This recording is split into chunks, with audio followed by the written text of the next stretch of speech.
मेरी शादी एक बहुत ही बड़े जमींदार के बेटे से हुई है। उसका नाम सचिन है। मेरे ससुर जी के एक बेटे विदेश में जॉब करते हैं, जिस वजह से मेरे ससुर जी बहुत परेशान रहा करते थे। मेरे पति बहुत कम यहाँ आया करते थे। वह शादी करने के लिए आए और कुछ दिन के बाद जाने का प्लान करने लगे। मैंने उन्हें बार बार कहा कि मेरा मन उनके बिना नहीं लगता, लेकिन वे सुनने के लिए तैयार ही नहीं थे। खैर, उन्हें कुछ दिन बाद शहर जाना था, इसीलिए जो भी दिन थे हमने उन दिनों को बहुत प्यार से एंजॉय किया। इतने बड़े घर की बहू बनने के बाद जैसे तो मेरे ठाठ बाट बढ़ गए थे। मैं पूरे घर में रानी के जैसे रहती थी। मेरे माता पिता गांव के बहुत ही गरीब घर के थे। इस वजह से सचिन का रिश्ता मेरे लिए आया तो मेरे पिताजी माना नहीं कर पाए। वह लोग तो बल्कि बहुत खुश हुए, क्योंकि इतने बड़े घर में शादी होकर आना मेरे लिए किसी सपने से कम नहीं था। आज सुबह जब मैं उठी तो मैंने देखा कि नौकरानी ने सारा नाश्ता बना दिया था। बस मैंने उसे टेबल पर लगाया और ससुर जी और सचिन को बुलाया। दोनों ने नाश्ता किया। तब सचिन कहने लगे, पिताजी मुझे काम के लिए वापस शहर जाना होगा। तब मेरे ससुर जी कहने लगे, बेटा कुछ दिन रह जाता तो मुझे अच्छा लगता। इस बात पर सचिन कहने लगे, पिताजी आपके कहने पर ही मैंने शादी कर ली और इतने दिनों की छुट्टी लेकर आ गया। इससे ज़्यादा मैं नहीं कह सकता।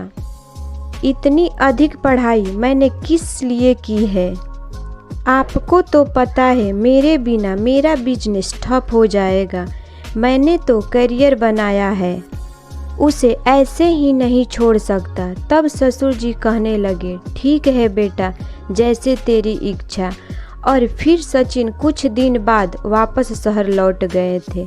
फिर भी हम दोनों ज़्यादा बातें नहीं करते थे, क्योंकि वे थोड़ा अलग थे और मैं गांव में पली बड़ी थी। इसीलिए हम दोनों का व्यवहार थोड़ा अलग था और बहुत ही कम बनता था। फिर भी जितने दिन थे हमने बहुत प्यार से गुजारा। सचिन के जाने के बाद अब इतने बड़े घर में मैं और मेरे ससुर जी ही बचे। मैंने यह बात नोटिस किया कि ससुर जी बहुत अकेले अकेले रहते थे।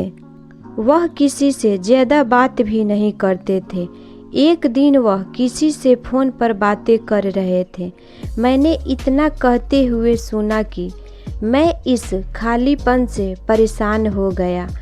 अब रहा नहीं जाता। आखिर मैं किसी बड़ी हवेली का मालिक हूँ और मेरी इतनी ज़्यादा संपत्ति है, इसका क्या करूँ जब मेरे जीवन में कोई है ही नहीं जो मेरा दर्द बन सके, जो मुझे सहारा दे सके और सुकून दे सके। उधर से कोई था, यह तो मैं नहीं जानती थी, लेकिन वह शायद कह रहा था कि हाँ यार, तुझे शादी कर लेनी चाहिए। आखिर में तुझे भी हक है अपना जीवन जीने का। अभी तुम्हारी उम्र क्या है? अभी तुम 55 के तो हुए हो। इस बात पर मेरे ससुर जी कह रहे थे, हाँ तुम सही कह रहे हो। मैं अपने जीवन में और अकेले नहीं रह सकता। इतने दिन तो मैं अपने बेटे को देखकर सही किया, लेकिन अब नहीं रहा जाता। अब मैं शादी करके रहूँगा। जब मैंने यह बात सुनी तो मैं हैरान हो गई कि मेरे ससुर जी शादी करना चाहते हैं। इस उम्र में और इस घर में कोई और आ जाएगी तो पूरे घर में राज करेगी। फिर मेरा क्या होगा? मैं तो इस घर में रानी की तरह रहती हूँ। किसी और के आ जाने से मेरा हाल क्या होगा? अब मैं नहीं चाहती थी कि कोई और इस घर में आए और वह आकर मुझ पर राज करे। और उसके आने के बाद तो मुझे कुछ ना कुछ तो करना पड़ेगा। अब मैं अपने कमरे में आ गई और सोचने लगी क्या किया जा सकता है। मैंने सोचा कि उनकी शादी एक नौकरानी से करवा देती हूँ ताकि वह मुझे ज़्यादा भाव दे सके, लेकिन क्या भरोसा कि वह अपने वादे पर रहे। अगर वह मुकर गई तो नहीं, मैं बड़ा रिस्क नहीं ले सकती। अब मैं बहुत देर तक सोचती रही कि मुझे क्या करना चाहिए जिससे इस घर में कोई और ना आ पाए और मैं इस घर में राज कर सकूं। मैंने बहुत सोचा लेकिन कुछ हल न निकल पाया। रात को जब मैं ससुर जी को दूध देने के लिए उनके कमरे में गई तो वह अकेले थे और मोबाइल में कुछ देख रहे थे। उन्होंने कंबल ओढ़ा हुआ था और कंबल के नीचे से मोबाइल की रोशनी आ रही थी। वह न जाने क्या कर रहे थे। मैंने अंदर जाना उचित नहीं समझा और थोड़ा और बाहर आकर मैंने दरवाजे को खटखटाया और कहा, ससुर जी दूध लेकर आई हूँ। वह कहने लगे, ठीक है अंदर आ जाओ। जब मैं अंदर गई तो उनका बिस्तर पूरा अस्त व्यस्त था। इस उम्र में अपने आप को अकेला महसूस कर रहे थे। मैं समझ गई थी कि वो शादी करके ही मानेंगे। मैंने उन्हें दूध दिया, फिर बाहर आई। थोड़ी देर बाद आने के बाद सचिन का फ़ोन आया। मेरे ससुर जी के मोबाइल में आया।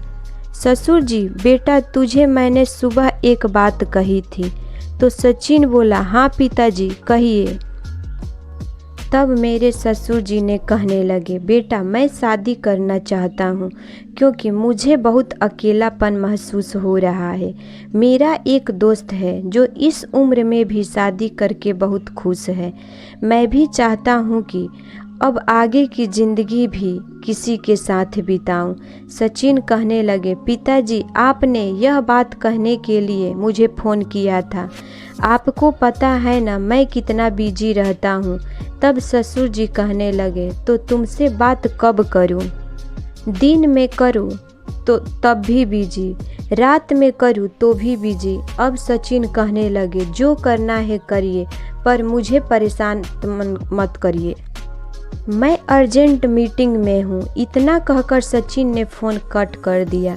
अब ससुर जी न जाने क्या सोच रहे थे। मैं कमरे में आई और सोचने लगी, इस तरह तो सच में कोई ना कोई इस घर में आ ही जाएगी।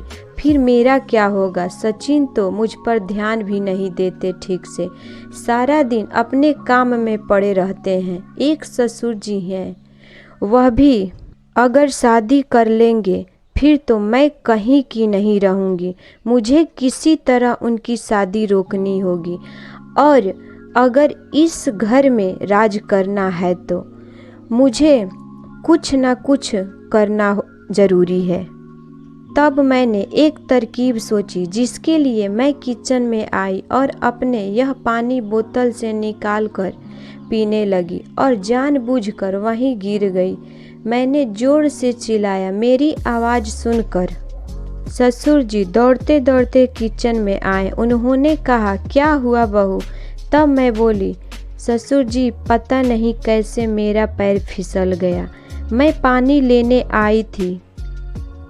ससुर जी ने मेरा हाथ पकड़कर मुझे खड़ा किया और मुझे मेरे कमरे तक लेकर आए। मैं बेड पर भी लेट नहीं पा रही थी। ऐसे मैंने उन्हें दिखाया। तब उन्होंने मुझे जैसे तैसे करके लिटा दिया। फिर कहने लगे, बहू मैं डॉक्टर को फ़ोन करके बुला देता हूँ। मैंने कहा, ससुर जी इतनी रात को डॉक्टर को क्यों परेशान करना? अब ससुर जी ने मुझे ऐसी हालत में देख लिया था, उनसे रहा नहीं जा रहा था। वह मन ही मन मेरे साथ क्रिकेट खेलने की सोच रहे थे।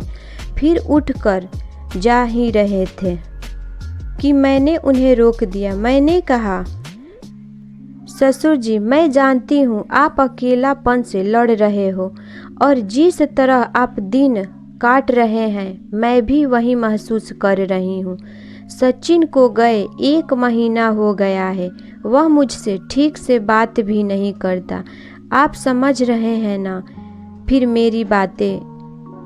सुनकर वो बोले, बहू अब मुझे बिल्कुल रोकना मत। इतना कहकर वह बिल्कुल हड़बड़ा से गए और आगे तो फिर आप समझ भी सकते हैं।